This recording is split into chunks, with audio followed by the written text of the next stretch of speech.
ठीक है, जो हमारे पास टॉपिक है आज का वो है सेकंड ईयर फिज़िक्स से रिलेटेड है, जो कि चैप्टर नंबर 11 के अंदर मौजूद एक डेरिवेशन है जिसका नाम है Cp minus C V equal to R. ठीक है, तो इस डेरिवेशन को समझने के लिए सबसे पहले हमें समझना पड़ेगा मोलर स्पेसिफिक हीट को। तो मोलर स्पेसिफिक हीट क्या होती है कि the quantity of heat required to raise the temperature of 1 mole of gas through 1 Kelvin. तो इसका क्या मतलब है? मतलब यही है कि गैस का 1 मोल जो किसी कंटेनर के अंदर मौजूद हो, उसमें अगर हम 1 केल्विन टेम्परेचर को राइज़ कर दें या प्रोवाइड कर दें, तो उसके नतीजे में जो पैदा होने वाली हीट है वो कहलाती है मोलर स्पेसिफिक हीट। शर्त ये है कि इसके अंदर 1 केल्विन टेम्परेचर का राइज होना और एक गैस का 1 मोल मौजूद हो। ठीक है, तो सबसे पहले हम डेरिवेशन को स्टार्ट करने से पहले हम कुछ वर्डिंग्स लेट कर लेते हैं कि let us consider a piston cylinder having a certain number of moles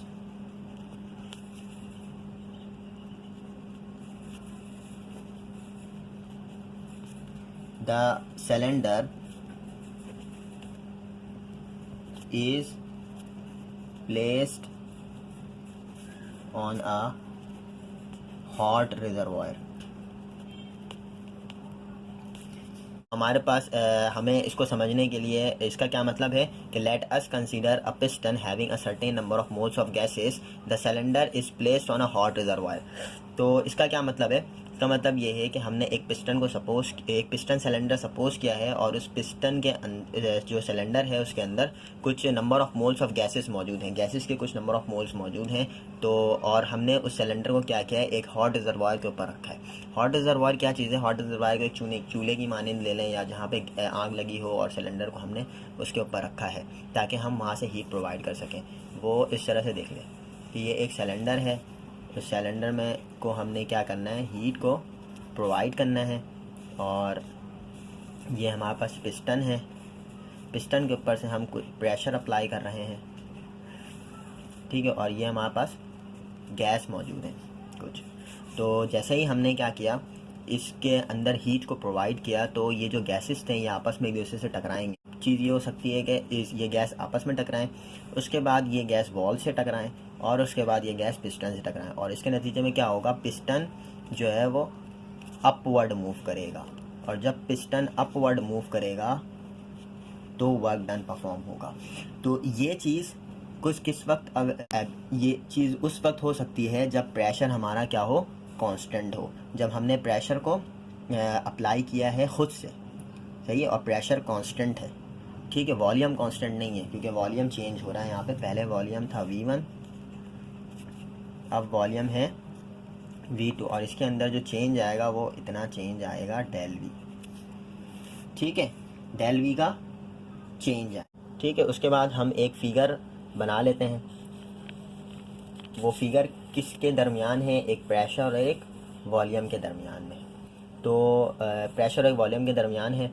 तो यहाँ पे हम 2 आइसोथर्म्स कंसीडर करेंगे। आइसोथर्म्स किसे कहते हैं? वो आइसोथर्म्स जो है वो टेम्परेचर के कर्व्स हैं। ठीक है, 2 आइसोथर्म्स यानी 2 टेम्परेचर के कर्व्स। तो एक कर्व का नाम T होगा और दूसरे कर्व का नाम T प्लस डेल T होगा। अच्छा, वॉल्यूम को हमने कहाँ रखा हुआ है? एक्स एक्सिस में, और प्रेशर को हमने कहाँ रखा हुआ है? वाई एक्सिस में।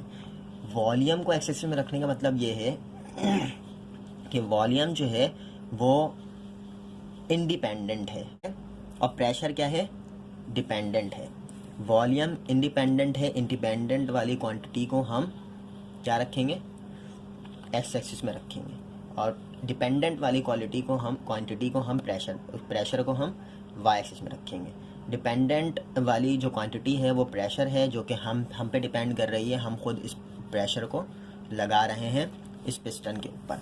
और वॉल्यूम जो है वो इंडिपेंडेंट है, खुद से बढ़ रहा है, हमने नहीं बढ़ाया, ये खुद से बढ़ रहा है। तो इसका मतलब हमने इसको कहाँ रखा हुआ है? एक्स एक्सिस में रखा हुआ है।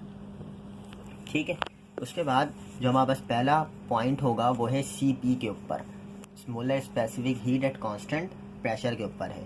The gas is taken along a constant path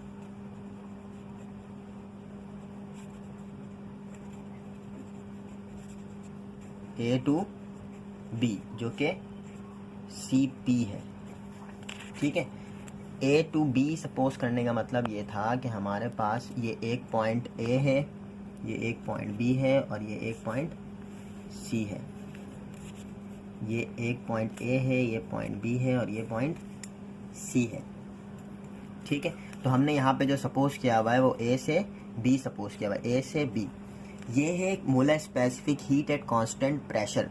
जब प्रेशर कांस्टेंट होगा तब हम ये A to B path suppose करेंगे। देख लें आप यहाँ पे खुद ही, यहाँ पे वॉल्यूम बढ़ रहा है, वॉल्यूम इंक्रीज होके बढ़ रहा है A to B वाले पाथ में, और प्रेशर के अंदर कोई चेंज नहीं आ रहा, क्योंकि वाई एक्सिस में A to B वाले पाथ में, वाई एक्सिस में कोई चेंजिंग नहीं आ रही। A to B वाले पाथ में सिर्फ एक्स एक्सिस में चेंजिंग आ रही है, तो वॉल्यूम चेंज हो रहा है, प्रेशर कांस्टेंट है। तो molar specific heat at constant pressure वाले केस को हम ले रहे हैं। तो यहाँ पर मोलर के CP बराबर है del Q upon n del T के। ठीक है, यहाँ से हम डेल Q की वैल्यू, जो हमारे पास अंदर जो हीट पैदा हो रही है, जो मोलर स्पेसिफिक हीट है, वो हम डेल Q उसको सपोज करेंगे। तो डेल Q बराबर है CP एन डेल T। यहाँ पे एन डेल T डिवाइड हो रहा था, इधर आके क्या हो गया, by using first law of thermodynamics.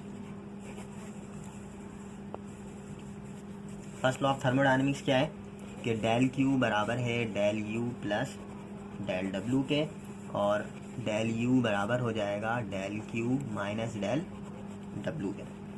ठीक है, तो डेल U बराबर हो जाएगा, डेल Q की वैल्यू क्या है, डेल Q की वैल्यू यहाँ पे देख लें CP एन डेल T है, CP एन डेल T है, माइनस डेल W वैसे ही रहेगा। यहाँ से हम del W work done perform हुआ है, यहाँ पे क्या हुआ है, वर्क डन परफॉर्म हुआ है। यहाँ पे जो है पहले वॉल्यूम 1 था, फिर वॉल्यूम 2 हो गया, तो वर्क डन परफॉर्म हुआ है। तो वर्क डन की जो वैल्यू है वो है P डेल V, जो कि हम फर्स्ट ईयर केमिस्ट्री के अंदर लॉ ऑफ थर्मोडायनेमिक्स में देख चुके हैं। तो यहाँ पे हम CP n del T minus P del V ले लेंगे। अच्छा, by using general gas law आपको मालूम है कि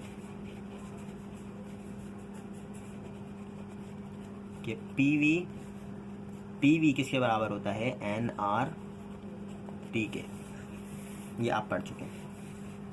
ठीक है, तो ये इक्वेशन 1 हमारी हो जाएगा, हमारा इक्वेशन 1 हो जाएगा। इक्वेशन 2 के अंदर द गैस इज टेकन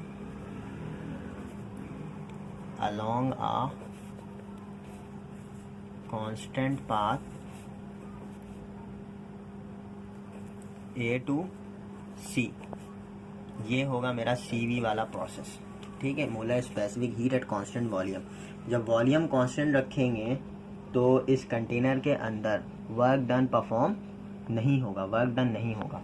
तो जो मेरे पास डेल U जो हमने यहाँ से लिया है, डेल U, यहाँ पे भी हम डेल U लेंगे।